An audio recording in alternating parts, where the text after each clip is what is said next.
और मनोरंजन आज की दुनिया का उभरता हुआ सबसे बड़ा व्यवसाय है। यूट्यूबर नाम का व्यवसाय हमारे बचपन में तो नहीं था, आजकल यूट्यूबर हैं। मैं तो बहुत यूट्यूबर से परिचित हूँ, बड़े अच्छे तरीके से दोस्त है मेरे। कितना वो मतलब उनके सामने आईएएस लोग बेचारे परेशान है कि हम क्यों आईएएस बने, यही बन जाते।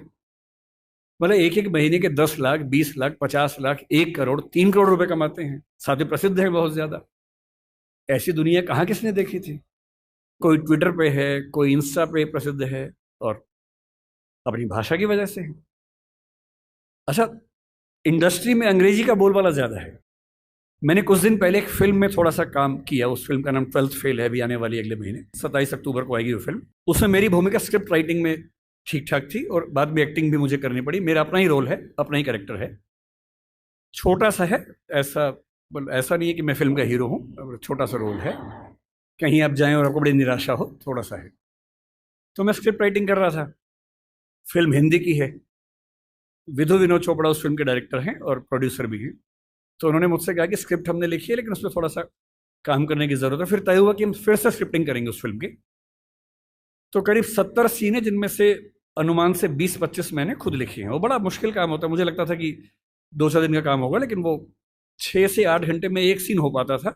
तो 2-2 दिन में जाके एक सीन पूरा होता था। बड़ा मुश्किल काम था। फिर खारिज भी होता था, उसमें फिर अमेंडमेंट्स होते थे। 100 बार तो फाइनल ही हुआ, फाइनल नंबर 2, फाइनल नंबर 3, ऐसे करते करते फाइनल होता था। इंटरेस्टिंग बात क्या है कि जब स्क्रिप्ट मेरे पास आई ओरिजिनल, हिंदी भाषा में, पर रोमन लिपि में थी। यानी फिल्म में जैसे मान लीजिए सीन है कि मनोज के हाथ में 2 नाली बंदूक है, तो क्या लिखें? MANOJKEHATHMEDONALI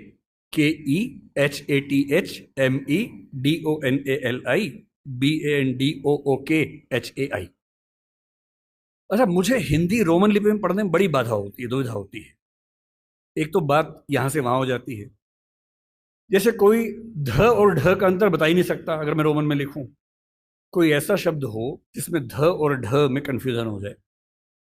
अब मैं कुछ भी करके नहीं समझ सकता कि DH ध है कि ढ है, क्योंकि वो लिपि मेरी भाषा के हिसाब से बनी ही नहीं है। ड़ अंग्रेजी में मैं कितनी भी कोशिश करूं लिख ही नहीं सकता हूं, ण लिख ही नहीं सकता हूं। मैं हरियाणा में जा रहा हूं और मैं हरियाणा में बोल रहा हूं कि ए बालक इधर आ। बालक नहीं बोलते हैं, ड़ बोलते हैं। जो ड़ भी नहीं है, ल भी नहीं है, दोनों के बीच के साउंड है। अब मैं रोमन में कितनी भी कोशिश करके लिख ही नहीं सकता वो चीज। और एक्टर को बोलना क्या है? बालक। सड़क नहीं लिख सकता हूं, SARAK या SADAK। कैसे लिखूं?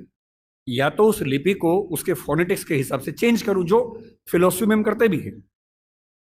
नहीं तो कैसे काम चले? तो मैंने उनसे कहा, मैंने कहा सर, मैं देखिए मुझे बड़ी असुविधा होती है इसमें।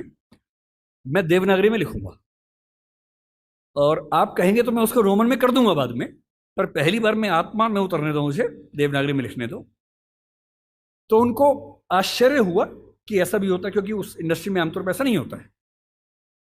तो मैंने देवनागरी में एक सीन लिखा, लिख के भेजा। नियम था कि मैं रोज रात को 3 बजे ईमेल करता था। मेरा शेड्यूल था 3 बजे सोने का, उनका था 5 बजे उठने का। तो 5 बजे उठ के पढ़ते थे और 6 बजे तक कमेंट्स आ जाते थे, फिर मैं उठने के बाद उसको ठीक करता था। तो जब पहली बार मैंने भेजा उनको हिंदी में सीन लिख के, तो नेक्स्ट डे वीडियो कॉल हमारी चल रही थी। अब सोचिए, विधु विनोद चोपड़ा जो कि बहुत बड़े डायरेक्टर प्रोड्यूसर है इस इंडस्ट्री के, 5-6 लोग टीम में हैं, बड़े बड़े लेखक हैं, डायरेक्टर्स हैं, वो सब उस टीम में वीडियो कॉन्फ्रेंसिंग में हैं। सबके सामने क्या बोले? बोले यार ईमानदारी की बात है, पढ़ के मजा आ गया। मुझसे काफी बड़े हैं, मुझे छोटे भाई की तरह मानते। बोले विकास अब तू ऐसे लिख यार, ऐसी मजा आता है। और बाकी टीम को बोले कि तुम्हें इंग्लिश में करना हो करना, बाद में हम हिंदी में करेंगे। उसके बाद वो पूरी फिल्म हिंदी में लिखी गई। बाद में इंग्लिश में हुआ, जब शूटिंग हुई तो उसको इंग्लिश में कुछ एक्टर्स के लिए किया गया, क्योंकि हर एक्टर नहीं समझ पाता। विशेष रूप से मान लीजिए कोई एक्टर दक्षिण भारत से आ जाए, उसको हिंदी में फिल्म शूट करनी है, कैसे करेगा बेचारा? उसको रोमन में लिख के देते हैं। पर कुछ लोग हैं, अमिताभ बच्चन एक जमाने में ऐसा करते थे, आशुतोष राणा इस समय ऐसा करते हैं। मेरे मित्र हैं, कुछ दिन पहले बता रहे थे कि उनकी स्क्रिप्ट अभी भी हिंदी में लिखी हुई आती है, देवनागरी में लिखी हुई आती है। उनका तेवर है कि भाई देवनागरी में पढ़ूंगा, रोमन में नहीं, आप पकड़ में आती है, तो करते हैं उसमें। मेरा जो कहना है वो ये कि मनोरंजन की दुनिया में इतने अवसर हैं, और उन अवसरों में हिंदी का मुकाबला किसी भाषा में नहीं हो सकता है। बस थोड़ा सा अपनी ताकत का एहसास करिए, घबराइए मत, डरिए मत। हिंदी समाज की सबसे बड़ी समस्या एक ऐसा डर है जो बिना किसी वजह के।